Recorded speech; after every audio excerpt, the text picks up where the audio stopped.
Tonight we are going to spend some time looking at process questions, and Chris alluded to earlier that the United Methodist Church really has done a good job at developing a process for ministerial and candidacy assessment. And we are also happy to share in the conversation tonight with representatives from different religious bodies and institutions in the United States. So we'll get into that panel in just a minute. Before we do that, I wanted to bring us back a little bit to the candidacy process. And before the break, Vic had talked about the assessment tools that are used at different levels of assessment, both candidacy, provisional membership, and full membership. In the United Methodist Church, we assess for certification, we assess for provisional membership, for full membership, and then for licensing and continuing license of local pastors. At certification, we are assessing for fitness and potential for ministry. At provisional membership, readiness to serve, and then at full membership, demonstrating growing effectiveness in ministry and readiness for full membership.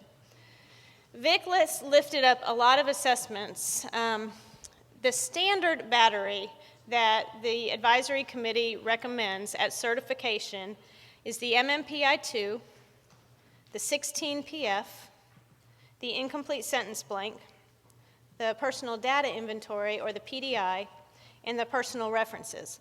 Conferences have the liberty and the authority and the decision-making power to add things to that. If you use the Nashville office to process your assessments, that is the standard battery that we will use with you. Other things that Vic lifted up are decisions that the Virginia Annual Conference has made to add, and I know a lot of your annual conferences have added assessments at different levels. But I just wanted to highlight the basic battery that we recommend as certified candidacy. Candidacy mentors then are assigned and involved in that assessment process by moderating or monitoring the testing situation. And we will talk more about group candidacy mentoring tomorrow, where candidates are basically coming to a candidacy retreat, and as a part of that retreat are taking the assessment battery while they're there together. We're going to talk tomorrow about that process and the implications of that. And then the ministerial assessment report is one part of what forms the decision from the district committee to recommend for certified candidacy. The MAS report, the interviews with the district committee, written responses related to the candidate's understanding of their own call, the credit checks and the criminal background checks, as well as all those go into play when the district committee makes a decision whether or not to certify a candidate. So I wanted to briefly give you a synopsis of what we recommend for certified candidacy, and then our guests tonight are going to talk about what happens in their denomination. I am proud and happy to introduce to you Dr. Lallene, Rector, who is the newly inaugurated president of Garrett-Evangelical Theological Seminary, and she is going to moderate our discussion tonight. Lallene.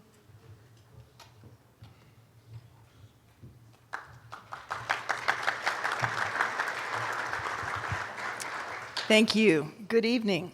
I'll just say that I'm a United Methodist layperson because we're, and the first laywoman at Garrett-Evangelical. Let me welcome you to our panel this evening on ministerial assessment across denominations and across the Roman Catholic Church, in the Roman Catholic Church, I should say. We're hoping that not only will we hear about assessment that's being done across denominations, but that we're going to learn something from each other that may help us enhance and strengthen what we're doing within our own denominations and the Roman Catholic Church. I'm going to do some very quick introductions of our panel, but before I do, I want to just call your attention to the quadrennial MAS training resource page on your computers, where all of the resumes for the panel are posted there. Let me say in brief that these are very accomplished people who are very dedicated and very active professionally, and we're fortunate to have each of you here this evening. Thank you for coming. The way we're going to proceed is that we'll hear from each panelist about 5 minutes each. Then we'll invite the panel to interact with each other if they have questions or comments that they would like to engage.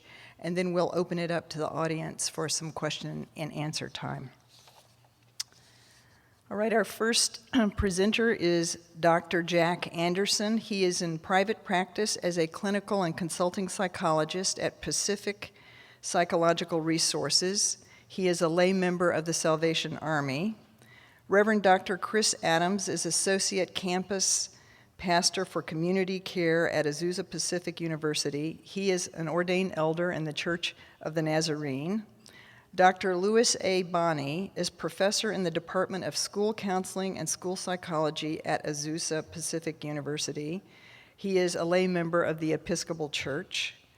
Reverend Dr. Gregory A. Hinkle is a licensed psychologist, pastoral counselor, and marriage and family therapist at the Samaritan Center in Elkhart, Indiana. He is an ordained elder of the United Methodist Church. Reverend Meg Lassiat is director of candidacy, mentoring, and conference relations at the General Board of Higher Education and Ministry. She's an ordained deacon.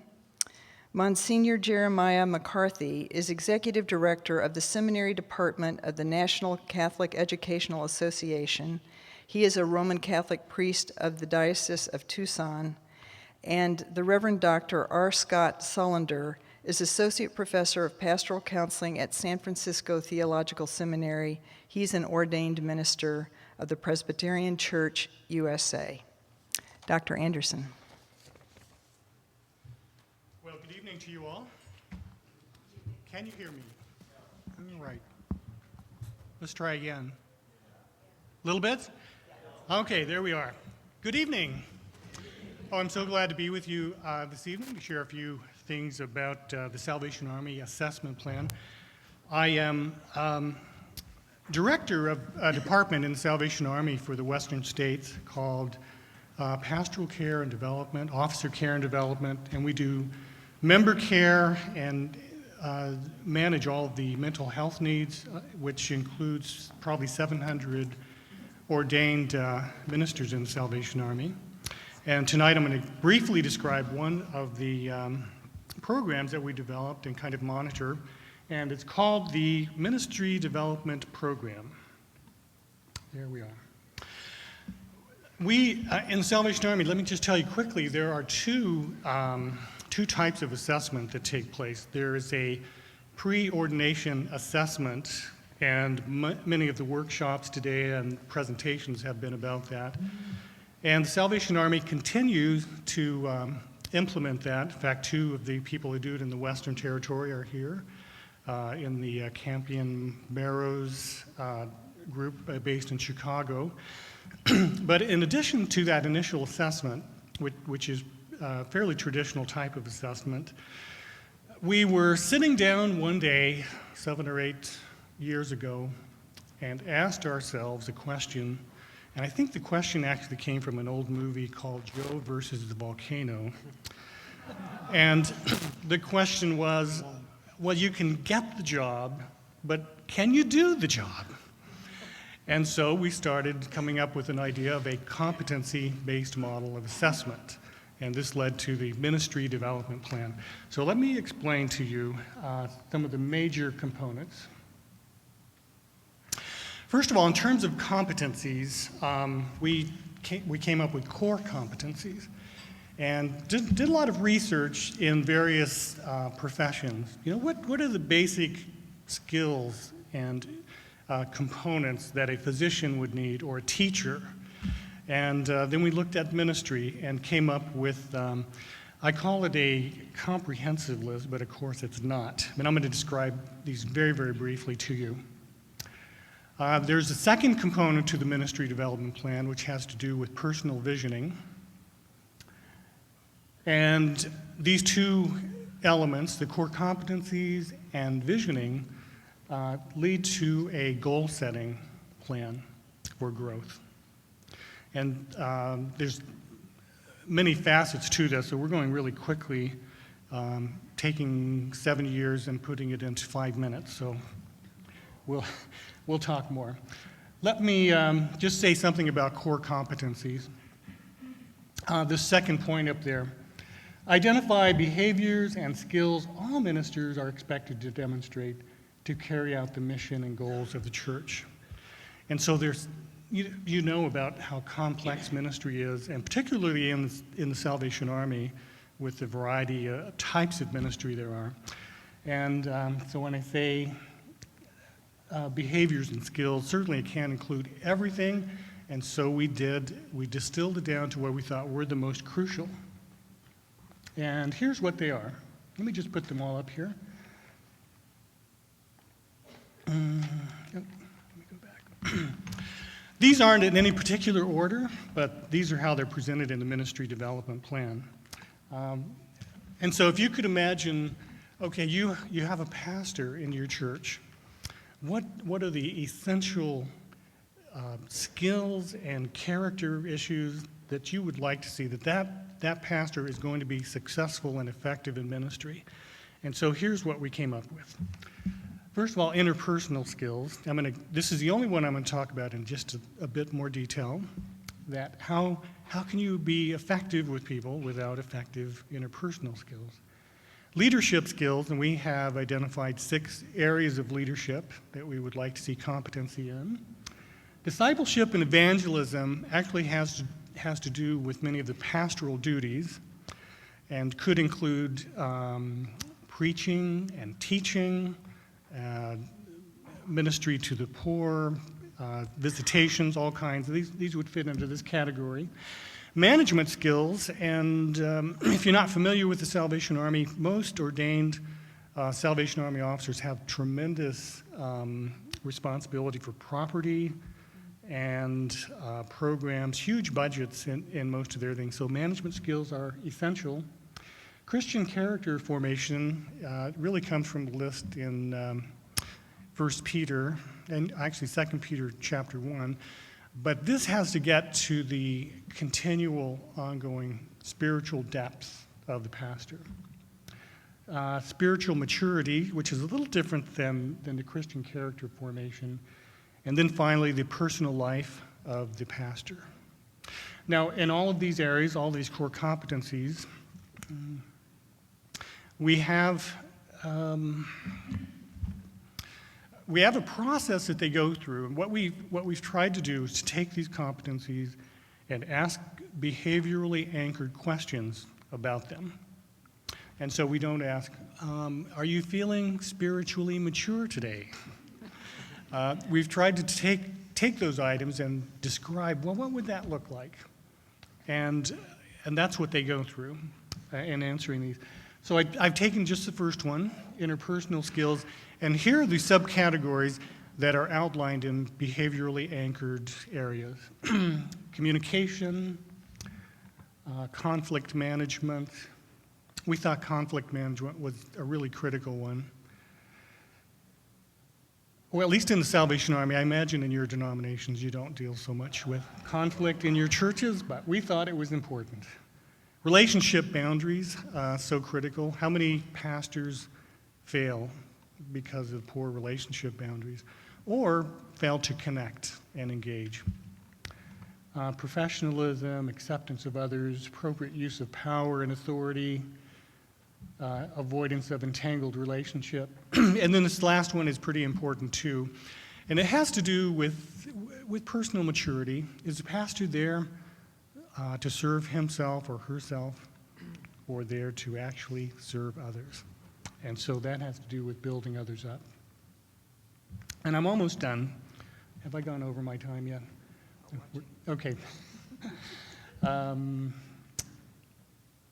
you're wondering, well, maybe these are nice core competencies, nice ideas, nice theories. How do we actually get the information? And so we developed a 360-degree feedback process, and which includes an extensive self-evaluation.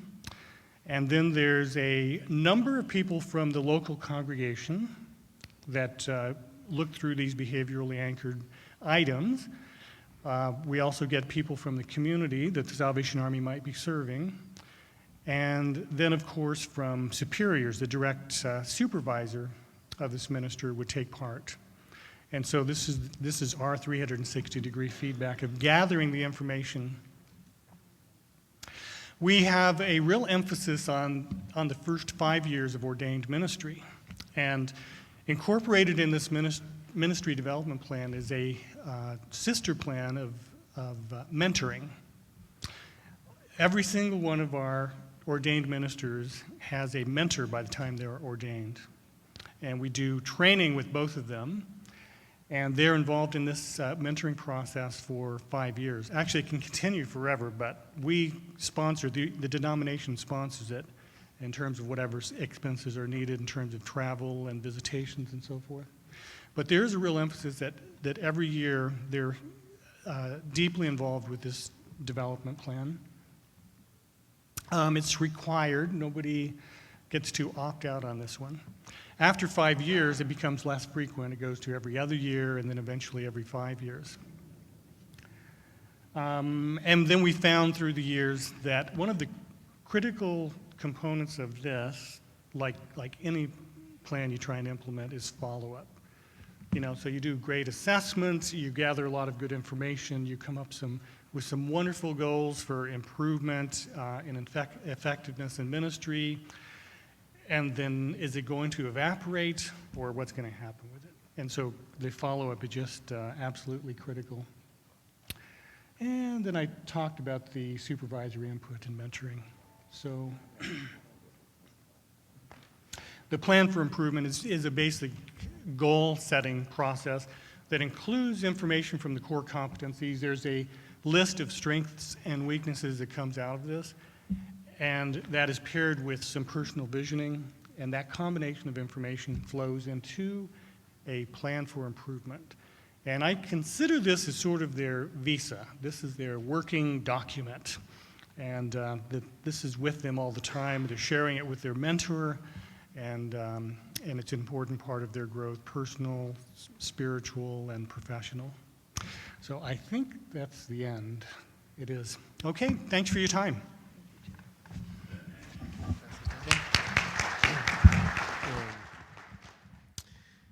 I'm Chris. You already know who I am, and have had the opportunity, in addition to learning from Jack and from Richard Hunt and others in the United Methodist system, my own personal background. I grew up in the Church of the Nazarene and am a third-generation pastor's kid, Nazarene pastor's kid. And I've had the opportunity to develop a model. There's 8 universities, Nazarene universities in the United States. There's one in San Diego, right on the cliff overlooking the ocean. It's an unbelievable location. And at Point Loma Nazarene University, there's a Center for Pastoral Leadership, and the leadership of that center decided that assessment needed to be a priority in a new way. For probably 40, 50 years, the Church of the Nazarene has done assessment of missionary candidates, very similar battery and process to what we've talked about today. In part, I think, because of the cost that's involved in sending a family, training and sending a family, to cross-culturally, but has not done that in the clergy ordination process for pastors in the United States until maybe the past 20 or 25 years or so, and certainly the last 10, that's grown a lot. So we developed this model at Point Loma, in large part based on the United Methodist model and some other things, but there are some unique factors to it I just thought I would point out that might be a little different. The biggest one is we call it the Ministerial Candidate Workshop. It's a weekend event, and all the candidates do the testing in advance. The results get sent to clinicians in advance, and then everybody converges on the campus at Point Loma from the Southwest United States and Hawaii for a weekend event. We used to call it Ministerial Candidate Retreat, but we got complaints because there's not a lot of retreating going on. It's pretty hard work, so we changed it to workshop. The timing in the Nazarene ordination process, folks first get a local pastor's license from their local congregation and then move to the district level for a district license. And then that's renewed until they finish their educational experience requirements, which could be a number of years. But at the point of renewing that district license is when we have this process inserted, because it's early enough if we need to redirect folks to a lay certification, or if it's someone that we have real concerns about being a pastoral leadership, it's still early enough to do that. It's also late enough in the process where folks have had enough ministry experience and education upon which to reflect and get some feedback. So the leadership from the districts who make these decisions are also there. The mentors for these candidates are also there. We invite spouses as well if folks are married. And out of that experience, the clinicians do a combination of an interview and feedback session for about 90 minutes with the candidates who are there. Out of that, we write a very similar report to what happens in the United Methodist system that goes to the districts. And then we also have started to include a report for the candidates that's a strength-based briefer summary. So it's really giving strengths and the recommendation section primarily, not the full report. Part of that is we wanted to give them something to pull out with their mentors that their mentors can go over with them and hold them accountable to as they develop their own self-growth plan. We don't give the full report. In some cases, and I'm sure some of you have come up against this, when there are real concerns, there's always the concern about doing harm in some way. If somebody that's in more of a fragile place reads all this information that the clinician has written about them, that can get a little bit tricky sometimes. Couple of tools that might be a little unique. Background information, personal history questionnaire, it's pretty standard. Information from the district that they might already know. Often there are already concerns, like in any other system, that they know about. And then the Signy test that you see there, Signy is the name of the administrator at the Center for Pastoral Leadership of Point Loma who coordinates a lot of the details. And so she will have several folks who call and they're excessively anxious or like angry that they have to take this stuff and it's excessive. And so she just notes that because that's diagnostic. And sure enough, that'll be the MMPI that is more complicated, you know. And so I said we could probably save a lot of money and just go with Signy's intuition on some folks. But personality inventories I'll share in a second. And this piece is the one I wanted to mention. This is more of an assessment center kind of model. So one of the folks we have involved is a senior pastor of a large church in the Church of the Nazarene, but he also has a doctorate in organizational psychology and is exceptionally gifted at creating experiential group initiatives. And so when folks arrive, we have them in small groups. The clinician's sort of a participant observer in a small group with the folks that they will later meet with individually.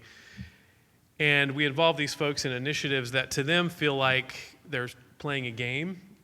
So they sort of get lost in the game, and sometimes it's, you know, building something where nobody can talk, and so you sort of observe who's dominant and who's passive and how spouses interact and those sorts of things. And it gives the clinicians another source of information that's just observing people interact in a group, which is actually really helpful to then go back to the testing and corroborate and so forth. And so we do some training with the clinicians beforehand if this is new for them to understand what to watch for, how to make use of that. And it helps reduce the anxiety of the candidates. There's also some teaching that can happen in those moments and builds rapport with the clinicians. So there are multiple things happening on multiple levels, but it's kind of the old adage of just observing people is a really helpful source of information. So that's maybe a unique form. And then some 360 evaluation forms actually that Jack helped us create in the clinical interview. Couple of different tools than maybe some of you use, and I'm happy to chat with you later about why we've gone with some of these. Some of it are very practical concerns. One of the tensions maybe a lot of us face is the cost-benefit analysis of trying to work with whatever budget you have to work with that pays for testing and trying to get the most bang for the limited buck, so to speak. And so I can explain why we've gone with the PAI, for example, as opposed to MMPI and the NEO, and there's some practical and a couple clinical reasons for those I could answer for you individually. And that's about it. I'll keep us moving.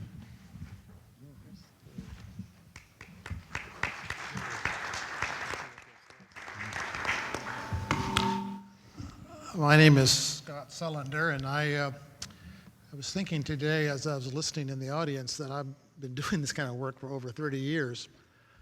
And over the years, I have always been doing it for the Presbyterians. In more recent years, I am in the San Francisco Bay Area, and I do it for the Presbyterians up there and for the United Church of Christ and for the Disciples of Christ. So my model would fit those denominations as well.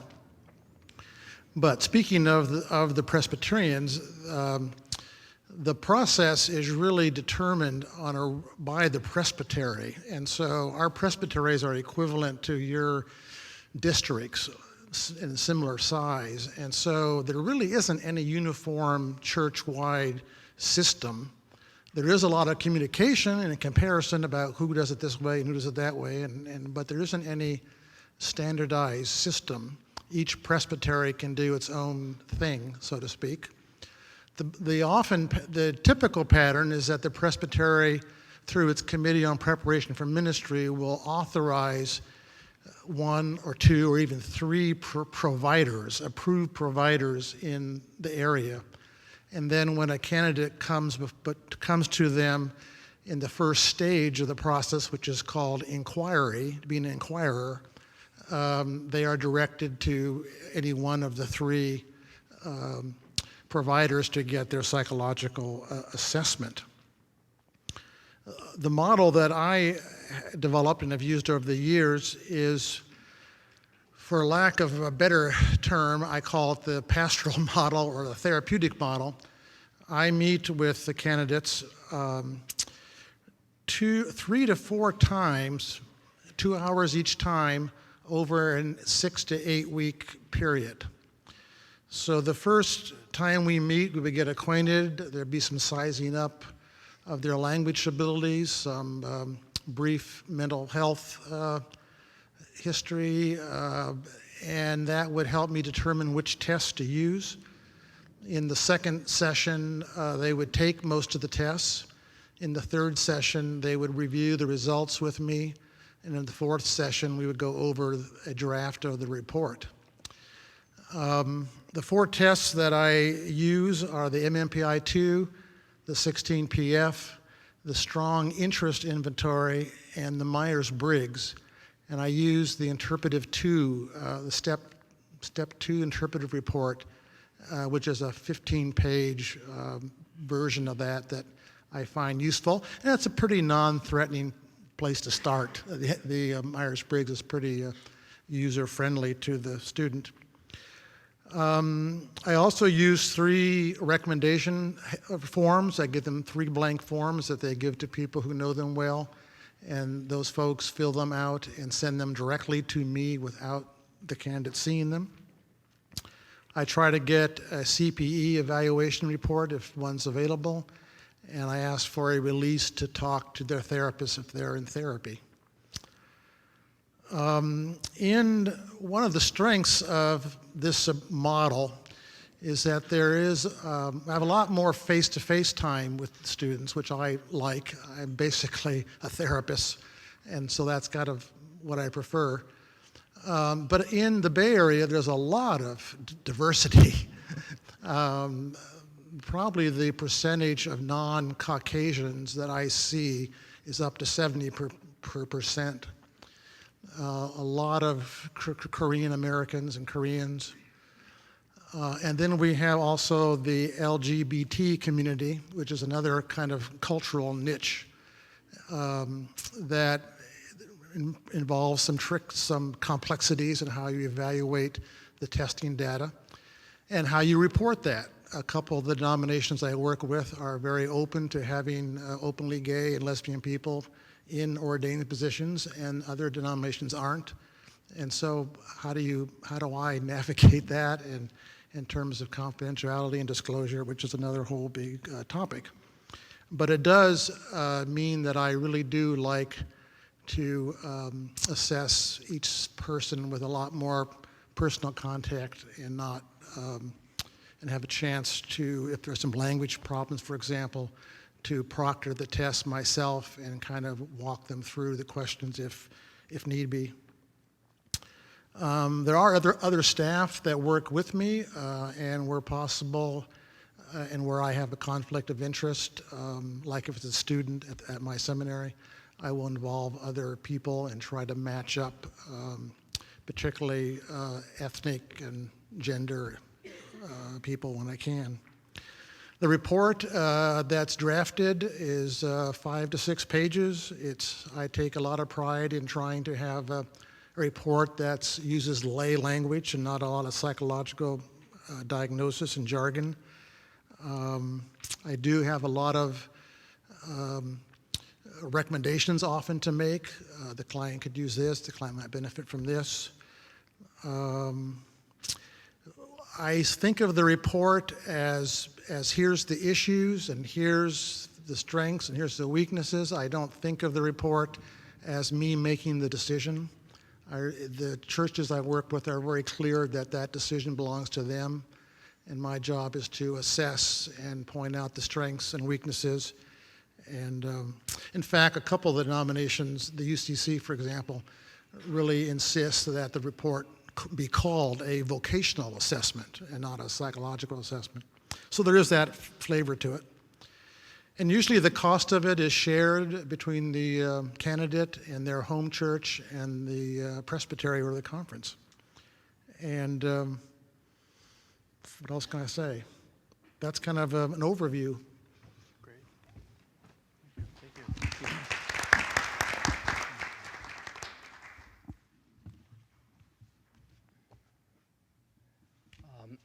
I want to start by saying that I have searched for a long time for a forum where we could share our assessment practices, and this is a unique opportunity for me, and I thank Chris for asking me to join you.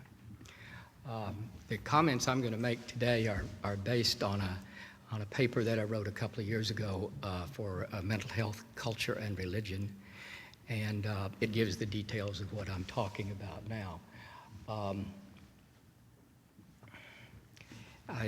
I'm a prof at Azusa Pacific University, and I am a consultant to the Episcopal Diocese of Los Angeles.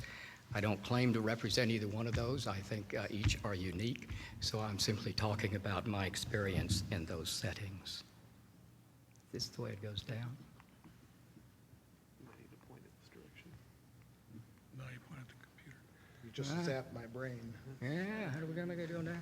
Push the right button. The red light. Oh, there we go. Okay, this is, what'd you do? Push the right? Right arrow. Right arrow, yeah. Okay. I wanted to give you a little bit of idea of the context where we're working. You know, we're part of the Anglican Communion, been around over 100 years. I thought we were a big diocese until I talked to Bishop Harrison from the Diocese of Texas. They have 150 parishes, so once again, they're larger. The parishes, of course, are diverse. We're governed by a bishop and a couple of suffragans, and we do about 15 aspirants for ministry each year. Here is the discernment steps that we follow, at least in the Diocese of Los Angeles. Start with the canons, and then a parish discernment committee is the first group on the ground. That lasts for 6 to 12 months, and it is basically peers helping a person discern their call. If they suggest the person has a call, that goes on to an interview with the bishop, and if his impression is favorable, we go on to the fitness for ministry evaluation, which leads to a risk factors report, which I'll talk about more.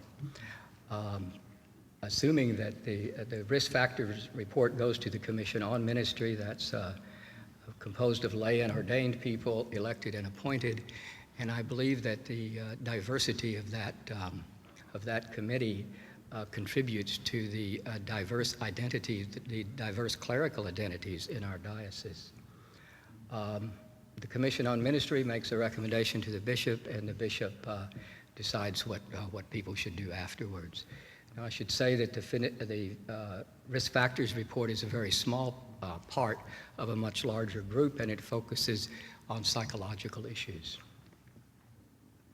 Principal purpose is very narrow. We're going to assess risk for career misconduct, and I think you would agree that the things we have listed there would be good candidates for derailing a ministry career. We have a secondary purpose, and that is to look at what we can do to enhance wellness for ministry careers. We start from the very beginning with the message that we care about how you're managing stress in your life. We want to talk about that and have a going forward plan for taking care of yourself in the future. Here are quickly the things we do to assess psychopathology. The MMPI is nothing new. I like the revised personnel system because it gives norms for general job applicants as well as seminary students, and now we have local norms. That's used to surface hypotheses, and I get an impression of where we may have some risk factors, and then we'll explore that in the history and in the interviews. Examples of items from the history would be emotional problems ever interfered with your work, and interview questions are who most understood your feelings. And the next item, tell me a little bit about obstacles in your life and how you have handled them. That is the single best predictor I have of ordination decisions. That's for the whole battery. I agree. For risk for child abuse, I don't have any tests, but we know a little bit about the character traits of people who have been credibly accused of misconduct, and you can see the list there. Also, there's a typical way of thinking for people who engage in abusive behavior, and so we have that at least in the back of our minds. The history forum surfaces any victimization, and if there is victimization, then I would probe that with kind of the standard interview. We look at risk for anger management. The state trade anger expression inventory surfaces some hypotheses for me with people's experience with anger and how they manage it. History forum talks about most difficult people, and in my interview I asked them about times they've been angry, and I'm particularly interested in how they react to those times. The risk for substance abuse, I found the substance abuse subtle screening inventory. It's really short and it's very subtle in that what it's looking at is clients who do not recognize the importance of alcohol in their lives. If that surfaces some troublesome things, then I will look at it a little bit more carefully for signals of dangerous drinking behavior. We also have people come to us who are acknowledged alcoholics, and of course I'd talk to them about their relapse prevention plan.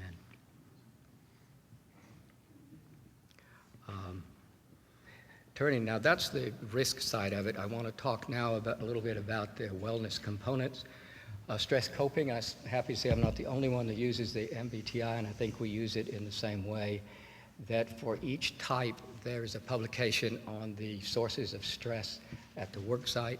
I don't have a lot of confidence in the MBTI itself, but it's a wonderful linchpad for discussions.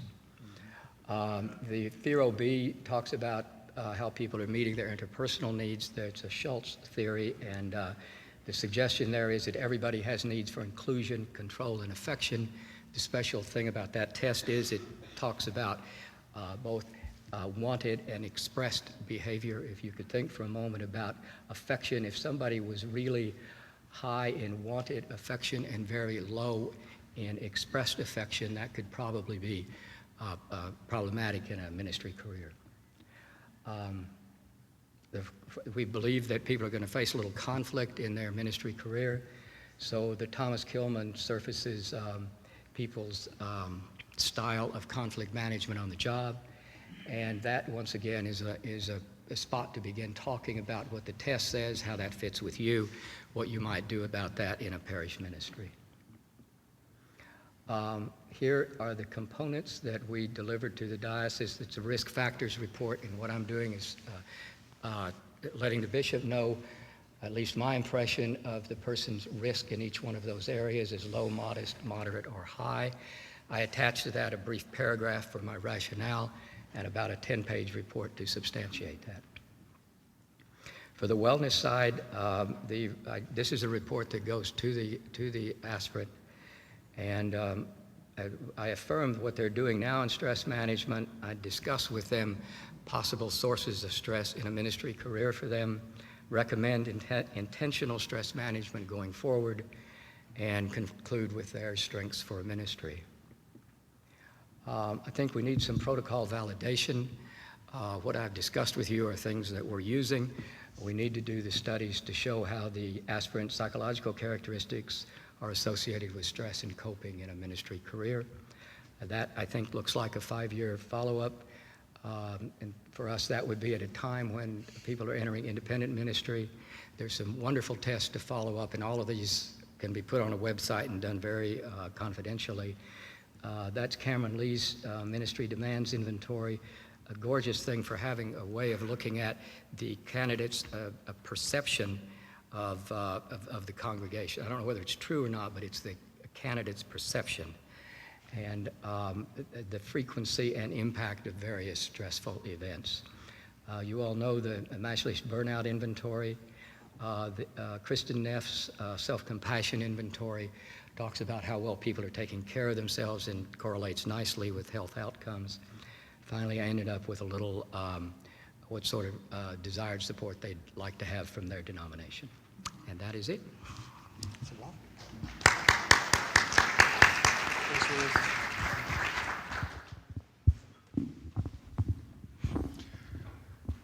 So I'm Greg Hinkle, and I'm here to represent United Methodism as if the denomination circumstances weren't precarious enough already. In a way, of course, the whole weekend is about the United Methodist side of things. I don't think I need to go into that in much depth. And Meg just reviewed our assessment battery. One of the things we are striving for here is to facilitate sharing of wisdom and science and resources, hoping to come up with the most consistently excellent product we can as ministerial assessment specialists. Well, when I was putting this together, I just had a thought about so many things I could say, and now at this time of night, I'm thinking, is there anything I absolutely can't not say? And I trust you're with me on that. Amen, I hear it. Okay.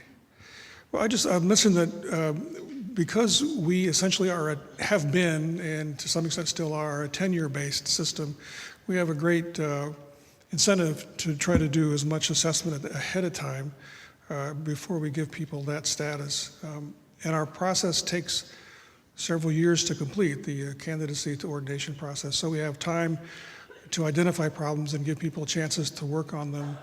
So we're interested not only in assessment, but also in nurture and opportunities for growth and healing.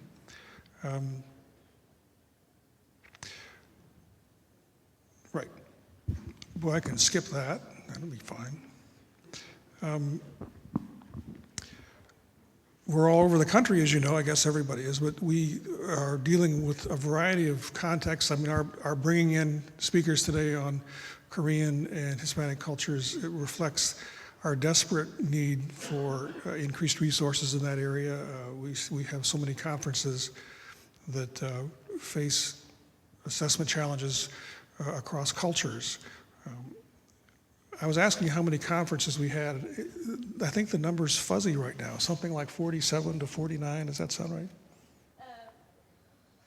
Like 57, give or take, right?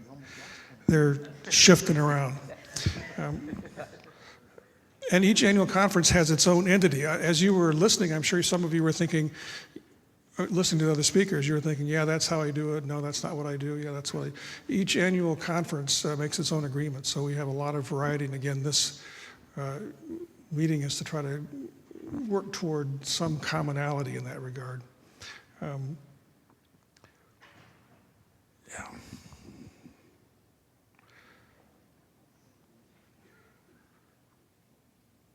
Yeah, I think that's all I need to say.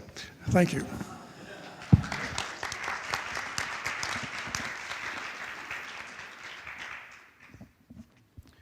Well, good evening. It's a pleasure to be with you. I want to thank Floyd Jennings for extending this warm invitation to share some perspectives from the Roman Catholic community about evaluation of seminarians. I think it's wonderful that we all have this common concern to make sure that we have healthy, holy, and happy, pastors, and whatever we can do to ensure that our candidates for ministry demonstrate those capacities, that's to the great good of the church. And so it's just great to be with you, and I really enjoyed the conversation this afternoon, listening to all of you with your expertise, identifying the important tests that you use, and even listening to my colleagues here on the table tonight to listen to the I think commonalities that we share. Let me just share with you just a brief overview of kind of the big picture of the Roman Catholic Seminary formation program and how we go about doing the assessment of our candidates. And I am going to just take a moment or two later on to just highlight an instrument, an assessment tool that is currently in development with the seminaries to help them clarify and be more specific about the attributes of a good priest. What are the qualities of human formation that are essential for a good priest? And I want to just point that out to you in just a few moments. But let me begin with the Vatican Council. We're going to be celebrating the 50th anniversary of the close of the council next year. But one of the important documents that came out of the Vatican Council was a decree on priestly life and ministry. And as a result of that document, the church developed a document called a basic blueprint. The Latin word is a ratio fundamentalis, but it was really a blueprint for the qualities and skills that ought to be reflected in every candidate for the priesthood. But that document was to be adapted throughout the Catholic community around the globe, so each national hierarchy devised its own instrument. The United States Catholic bishops have the program of priestly formation. It's currently in its 5th edition, and that document identifies 4 interrelated dimensions or pillars of formation. Intellectual, which is basically the theological tradition that we're all familiar with in the seminaries. Pastoral skill, supervised ministry. Spiritual formation. Is he a spiritual leader? Is he a man of prayer? But increasingly, and a very important emphasis, is in the area of human formation. This was given particular emphasis by Pope John Paul II. He wrote an encyclical letter, I will give you good shepherds. And he said that the humanity of the priest should be a bridge and not an obstacle to the proclamation of the gospel. That's a wonderful image. Pope Francis has been terrific, I think. He says if you don't have a priest with those healthy qualities, you wind up with what he calls little monsters, all right? They don't serve the church. They become sources of pain for others, but also for themselves. And so the program of priestly formation requires that every candidate receive a psychological assessment before entering into the seminary. Normally, that process involves the local recruiter or the vocation director and the local bishop. And there are psychologists who have developed particular batteries of tests, very similar to the instruments that you've heard about this evening. And those instruments then are used by the psychologist in collaboration with the seminary administration to identify, first of all, is this basically a healthy candidate? So there's a screening function with that psychological testing. But I think even more importantly, it's used by the seminary in collaboration with the student as part of a growth plan to help him throughout the seminary journey to build on those strengths that have been identified and to help him meet the challenges that he needs to address. So that's the twofold side of the psychological screening and assessment process. I think it's very important, too, that we see that affective maturity is identified as an important attribute in human formation. That's a very useful term, and really what it means is emotional intelligence. Do we have someone with the basic relationship skills to be able to function? Is he comfortable in his own skin? Does he know his own sexual identity? Is he able to relate comfortably with men and women? Does he have the ability to negotiate conflict? So all of those basic qualities are laid out under this rubric of affective maturity in the program of priestly formation. And so the big challenge then comes for seminaries, how do you provide evidence of that? One of the other hats that I wore before coming to my present post at the National Catholic Educational Association was on the staff of the Association of Theological Schools. And as you know, in higher education, in seminary education, faculty members and administrators are facing the challenge of assessment. You know, the assessment, the accrediting agencies want to know what evidence do you have that your students are in fact achieving the outcomes or goals of the seminary program. So increasingly the pressure is on seminaries to provide what they call direct evidence, you know, performance-based indicators. Do you have demonstrated capacity? Do you have feedback from sermons, for example, that show you that the student can be an effective proclaimer of the gospel? Do you have feedback from those in supervised ministry settings that testify to his ability to lead, his ability to be a good, effective minister? So those kinds of direct indicators are really what's being emphasized, I think, in accreditation. And I also think it's being reflected here in our efforts to ensure that assessment is going forward in the area of human formation. It's one thing to have direct evidence for intellectual formation. You can have grades, you can have case studies where you have students demonstrate their ability to apply their knowledge in medical ethics. But it's very difficult and can be very challenging to get to those kind of ineffable qualities. How do you demonstrate personal and spiritual maturity? That's a real challenge in a seminary setting. So what we are doing at the NCEA with about 15 pilot seminaries is to develop some specific tools, or rubrics we call them, a scoring guide, that can be used to provide evidence of that kind of maturity. So one particular skill that's required of every Catholic priest is the area of chaste celibacy. Is he capable of leading a chaste celibate life? What would be the indicators of that? We would be looking for qualities such as the ability to relate comfortably with men and women, ability to maintain proper boundaries. These are observable behaviors. They can give us some indication of how well he is integrating his own sexuality. So does that make sense? We're trying to again provide those kinds of observable benchmarks that make sense in terms of moving a candidate forward. Now, every student receives a detailed annual evaluation. It's a big narrative document that goes to the bishop, to the vocation director, and of course to the student. The student provides his own self-evaluation, and that document builds. And hopefully the plan is for that to become a portfolio for the student for his ongoing development after ordination. So we're trying to make that link between seminary formation to the ongoing development of candidates. And I heard that that was a very important dimension of your own conversations here. But listen, let me just stop with that. I notice to take the baseball analogy, I'm the cleanup hitter at so let me just close and we'll just open it up for conversation and discussion.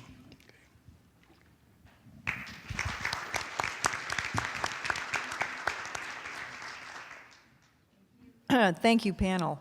Let me invite the panel to see if any of you have questions that you'd like to ask of each other or comments you want to make to each other before we open it up. I've certainly observed a few things of interest. I'm sure you have too. So let me invite the panel to interact with each other for a few minutes.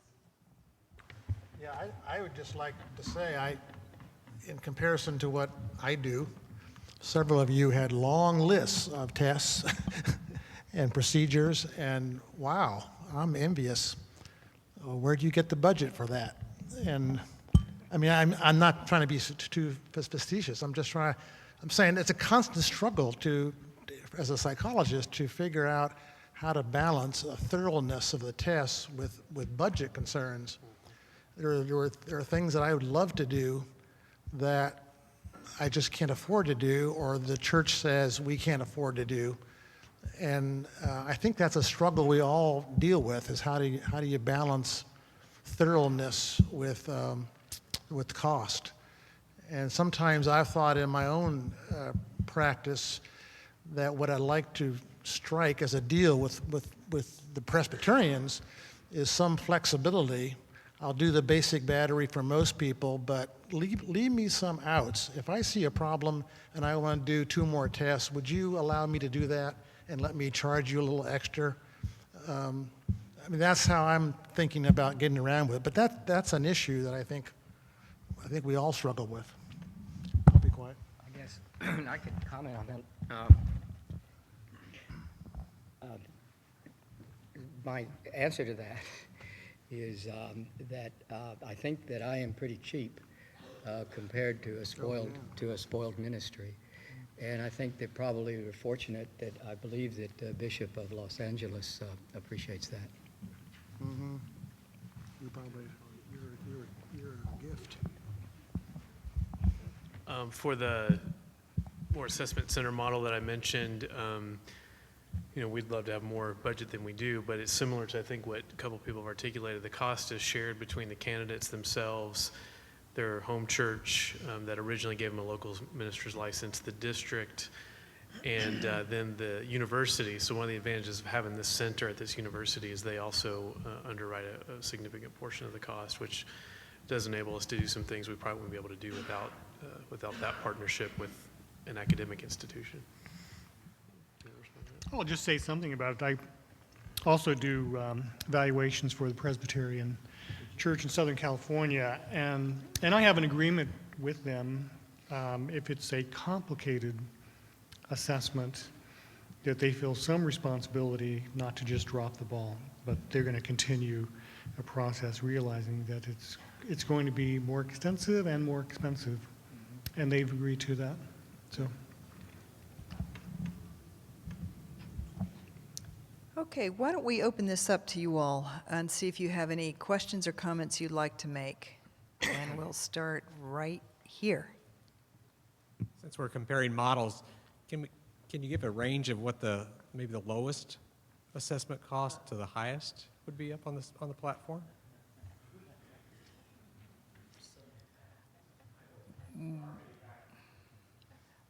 Maybe I could say something about what I overheard at dinner, so as not to put anyone particularly on the spot.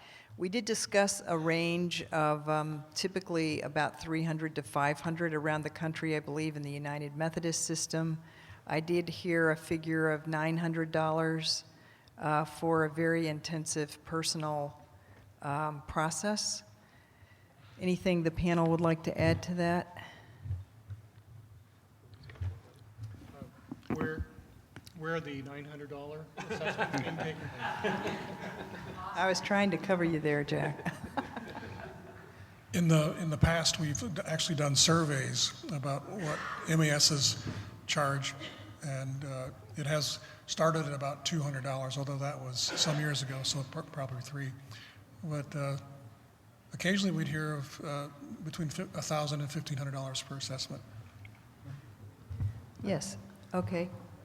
I was just going to respond. Oh, I'm sorry, Chris, go ahead. One more comment about that, kind of echoing what Lewis was saying and preaching to the choir here, but had a bunch of our archival data on missionaries in the Church of the Nazarene that had been through an assessment process, and then we also had data on folks that did not go through that process for various reasons. Sometimes they got appointed sort of through a back door or something.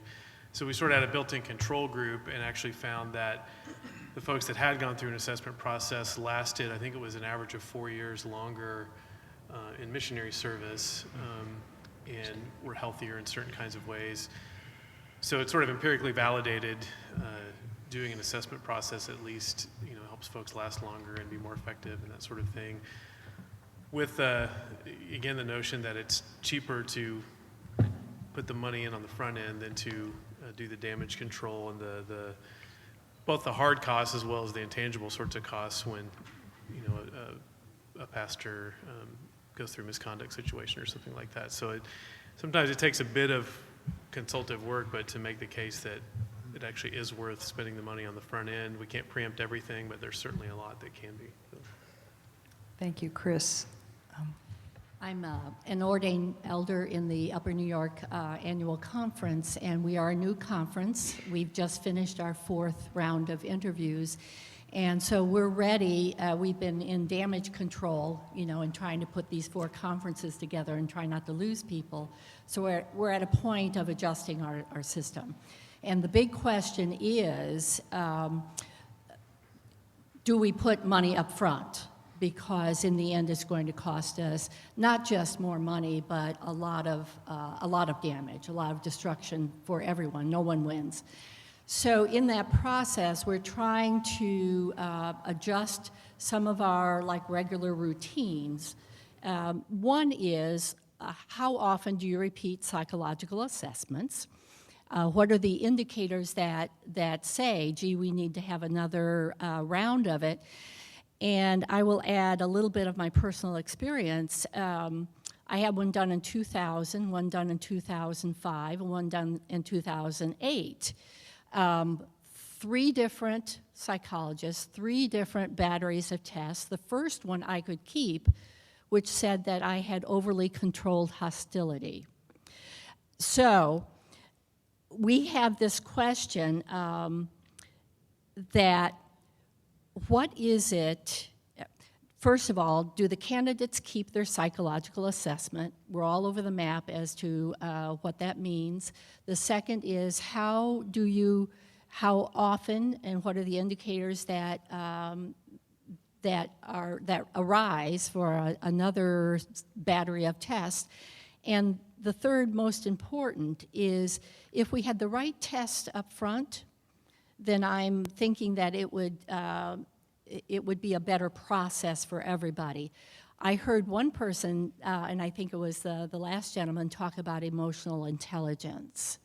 And so I throw all of this at you and say, where does emotional intelligence fit in? How would you change your process to improve it so that we could change our process to improve this whole candidacy journey?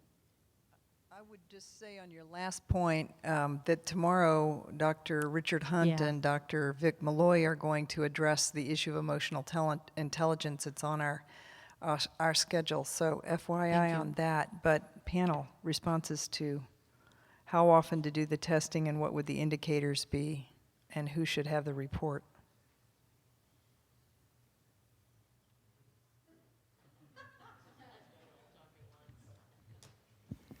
Well, okay, I'll chime in about the emotional intelligence.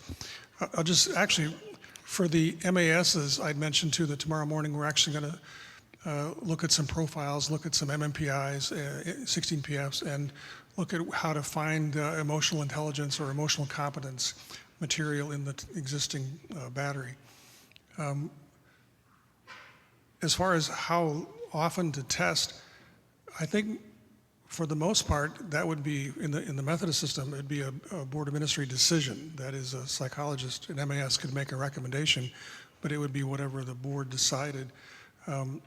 We don't typically see much benefit in retesting just a year later or even two. It doesn't really allow time for changes that would show up on the tests. So we'd think more of 3 to 4 years, I would guess.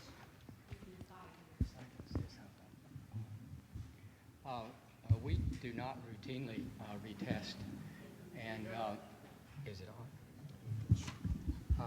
We do not routinely retest, and I agree that repeating psychological tests, the same test, is, I wonder about the value of that, particularly when the initial battery that we use is intended to predict different criteria.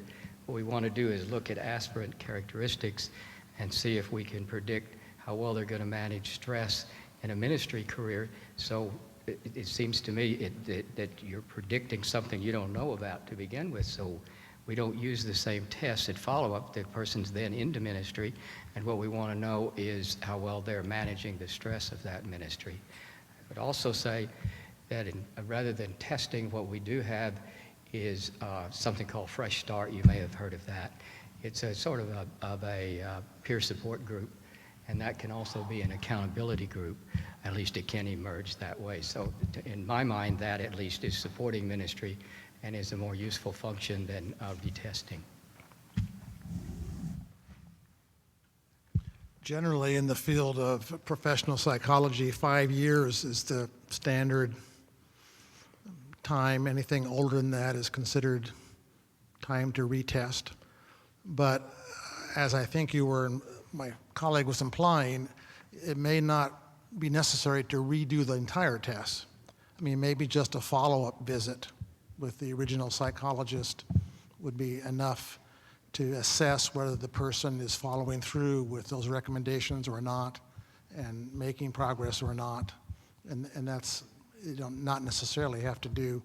And sometimes I've said that in reports, that I recommend that this person come back in 2 years or something.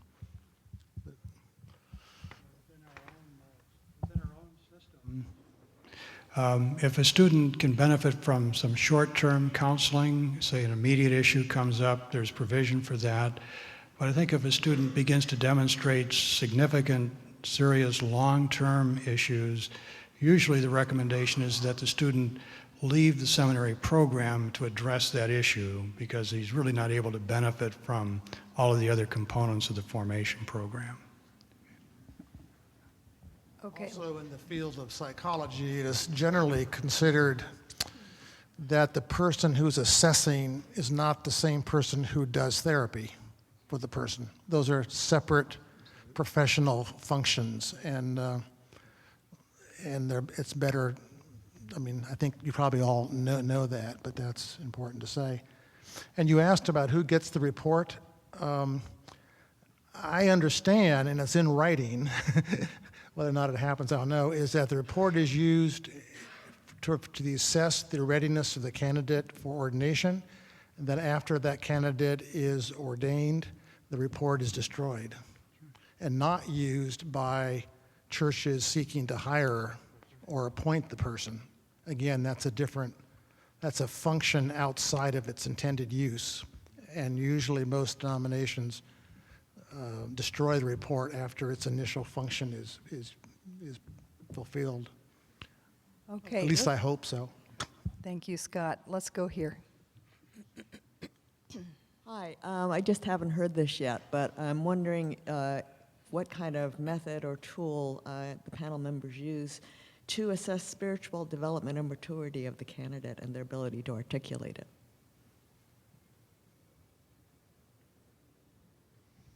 I mean, I know what I do, but I don't know what anybody else does. I don't. I used to, but over the years, the denominations have said pretty clearly to me, that's our job.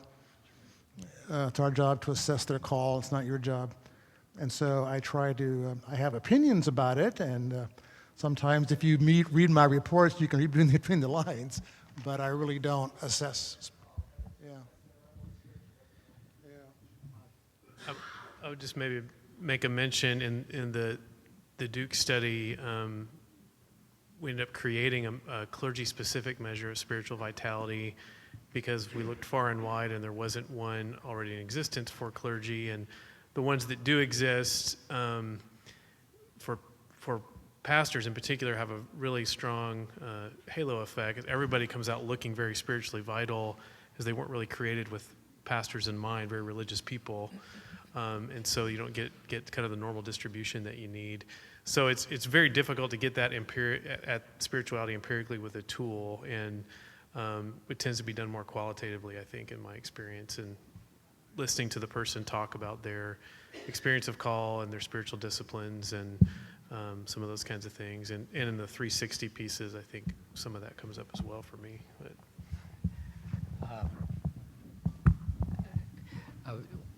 We focus just on the psychological side and don't attempt to assess spiritual maturity, but my colleague on the paper in mental health, culture, and religion is now developing a spiritual intelligence scale. And he happens to be Korean, and he's cross-validating it in two cultures. So that's not exactly what you're looking for, but it's coming. Thank you. Just very briefly, can you talk a little bit about whether, well, I guess the arguments for and against using the MBTI. I've been asked by the United Church of Christ to use that.